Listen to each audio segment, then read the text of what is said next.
Hello everyone. Physics के online classes में आपका बहुत बहुत स्वागत है। देखिए, हम क्लास 11 के लिए एग्जाम्पल सॉल्व कर रहे थे और आज हम बता रहे हैं एनसीईआरटी बुक का एग्जाम्पल नंबर 7 और एग्जाम्पल नंबर 8। एग्जाम्पल नंबर 7 क्या है? वाहनों की अवरोधन दूरी। और एग्जाम्पल नंबर 8 है हमारा प्रतिक्रिया काल यानी कि रिएक्शन टाइम। इन दोनों को ही हम समझेंगे। तो सबसे पहले बात करते हैं वाहनों की अवरोधन दूरी क्या होती है। अवरोधन दूरी का मतलब होता है, इंग्लिश में बोलेंगे स्टॉपिंग डिस्टेंस, यानी कि रुकावट। अवरोधन का मतलब क्या है? रुकावट। तो क्या है ये रुकावट दूरी या अवरोधन दूरी? बहुत नॉर्मल सी बात बताता हूँ कि मान के चलिए कोई गाड़ी चल रही है, चलती हुई गाड़ी, कोई भी गाड़ी चल रही है, उसका प्रारंभिक वेग जो भी है वो चल रही है उससे, और अचानक हम ब्रेक लगाते हैं और ब्रेक लगाने के बाद में एक साथ तो वो रुक नहीं जाती, कुछ ना कुछ रुकने से पहले कुछ ना कुछ दूरी वो तय करती है, ज़रूर तय करती है। तो ब्रेक लगाने के बाद और रुकने से ठीक पहले कुछ ना कुछ दूरी तय करती है, तो वो तय की गई दूरी आपकी अवरोधन दूरी कहलाती है। मान के चलें आप साइकिल चला रहे हैं, साइकिल चलाते समय आपने ब्रेक लगाए तो ब्रेक लगाते बिल्कुल रुक नहीं जाएगी, थोड़ा बहुत 2-4 सेंटीमीटर, 10 सेंटीमीटर, 20 सेंटीमीटर, यानी भी कुछ भी कितना भी खिसक सकती है। अगर ब्रेक कमज़ोर है तो हो सकता है 2-3 मीटर चली जाए रुकते रुकते। तो ये रुकने से ठीक पहले और ब्रेक लगाने के बाद में जो तय की गई दूरी होगी ना गतिमान वस्तु की, वो क्या होगी? अवरोधन दूरी। तो हम इसको आसानी से परिभाषा से समझ सकते हैं। यदि किसी चलती हुई गाड़ी जिसमें अचानक ब्रेक लगाए जाएं तो ब्रेक लगाने के ठीक बाद और रुकने से पहले वस्तु या गाड़ी के द्वारा जो चली गई दूरी है उसको हम अवरोधन दूरी कहते हैं। अब मान के चलें जिस वेग से चल रही है गाड़ी, शुरुआत में प्रारंभिक वेग से दर्शाएंगे तो वो वेग मान लिया मैंने u, और रुक जाएगी तो रुकने के बाद अंतिम वेग हो जाएगा आपका v = 0।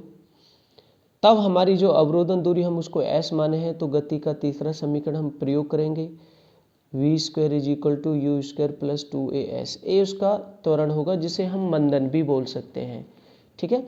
तो रुकने के बाद में जो हमारा अंतिम वेग है वो 0, यहाँ पर वैल्यू रखी, u² है, ये 2as है। अब यहाँ से हमने ये 0 के बराबर हो गया तो पक्षांतर करके फाइनली आप देख सकते हैं मैंने किस तरीके से इसको निकाला है अवरोधन दूरी, s = -u²/2a। तो ये होगी हमारी अवरोधन दूरी, ठीक है ना। समझ चुके होंगे, बहुत सिंपल सी है, इसमें कोई दिक्कत वाली बात नहीं होनी चाहिए, ठीक है। इसके बाद हम बात करते हैं प्रतिक्रिया समय। अब प्रतिक्रिया समय को भी बड़े आसानी तरीके से समझ सकते हैं।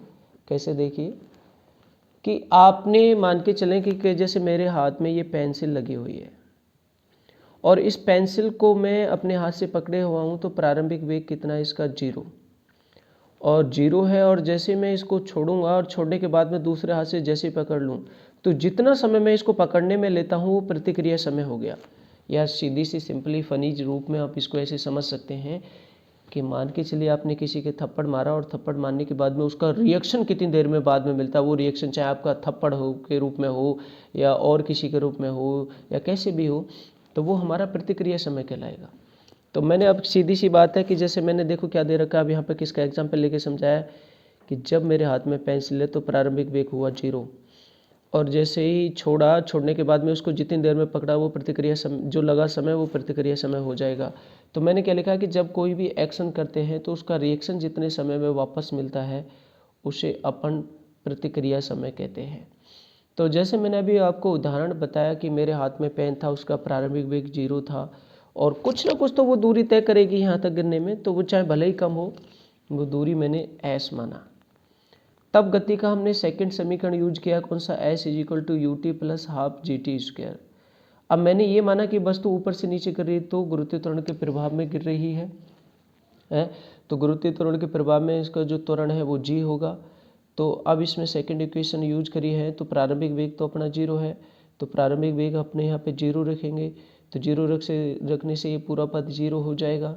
तो उसके बाद में हमारा समीकरण में जो बच्चा वो s = ½ gt² मिला। अपने को टी की वैल्यू निकालनी है जो प्रतिक्रिया समय होता है। तो t² कितना हो जाएगा? पक्षांतर करेंगे तो 2s/g। अब यहाँ से अपन t निकालेंगे तो जब अंडर रूट लेंगे इसका तो प्लस माइनस में आएगा, लेकिन समय हम माइनस में लेते नहीं है तो प्लस वाले लिखेंगे √2s/g। अब s जो दूरी होगी वो बहुत कम हो सकती है, मतलब एक्शन जो करते हैं हम, रिएक्शन का जो रिएक्शन मिलता है जितने समय में, वो हमारा रिएक्शन टाइम यानी कि प्रतिक्रिया समय या प्रतिक्रिया काल कहलाता है। ओके।